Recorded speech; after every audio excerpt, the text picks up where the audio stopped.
Welcome to video 3 of our 6-part series, where we are looking at UEFA financial fair play regulations, why UEFA set up these rules, how they implemented them, and how they have affected our beautiful game.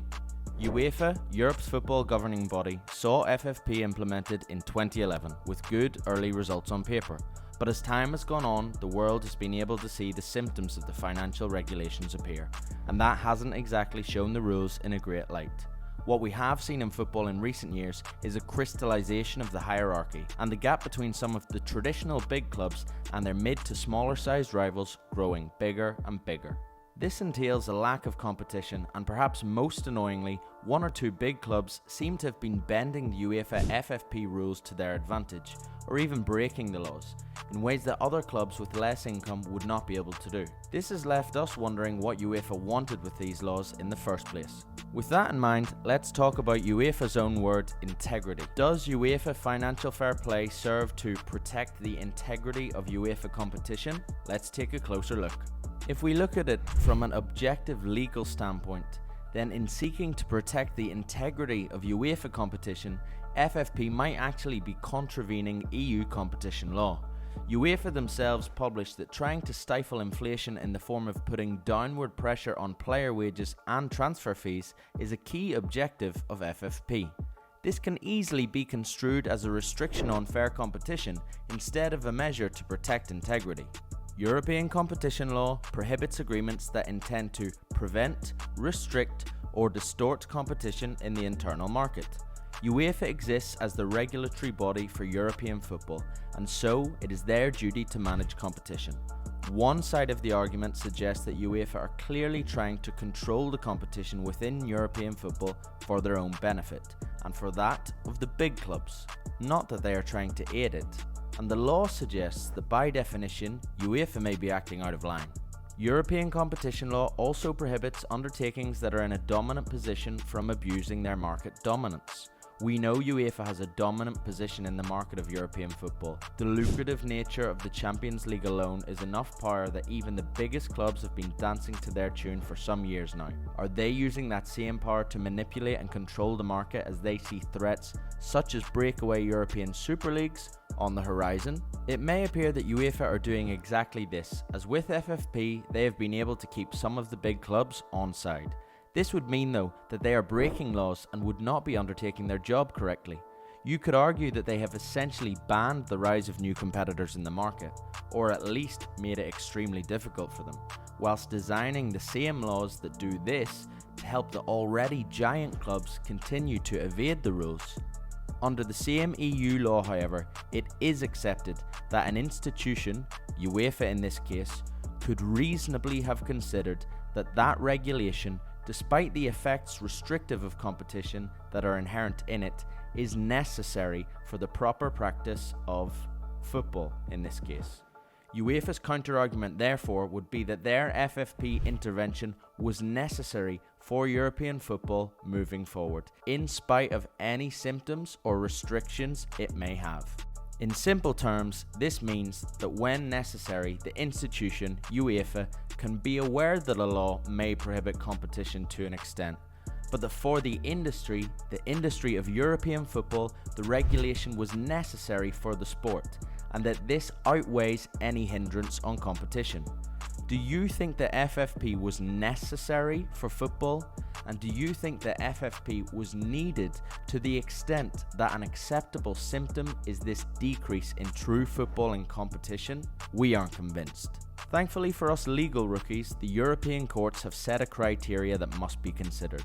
Let's look at those 3 conditions and see how UEFA's actions match up with the EU law. Firstly, certain clubs went through some torrid times financially, as some businesses do, but football in general was not on its knees as a sport because of financial problems. Instead, football has constantly been growing, year on year in financial terms, and across the board before FFP intervened, football clubs, players, and the industry in general were becoming more valuable and earning more. This was generally not to anyone's detriment, and if anything, it was having a positive effect on the lower leagues as well. UEFA may argue that football was fine before FFP, but that the conduct of the sport was unsustainable. They may use Rangers or Leeds insolvency issues as an example of this.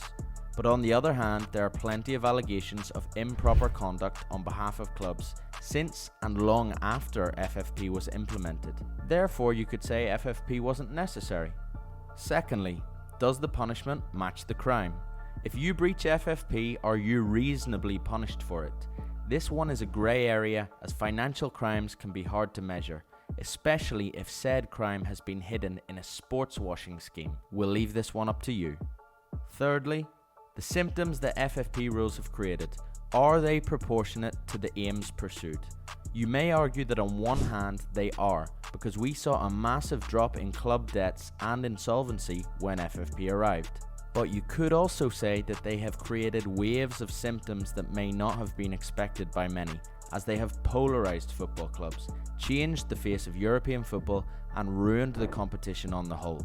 If this is true, then it definitely is not proportionate. When you consider the three-part European law test, do you see UEFA FFP as legal or illegal? Do you think it has been beneficial or a bit of a farce that has intentionally manipulated competition in European football? UEFA are adamant the steps taken have been necessary for the long-term benefit of the game. The penalties for infringing FFP range from a slap on the wrist in the form of a warning or a fine to removal from UEFA competition. But we haven't actually seen any big punishments dished out. They say the greater the misdemeanour, the greater the punishment.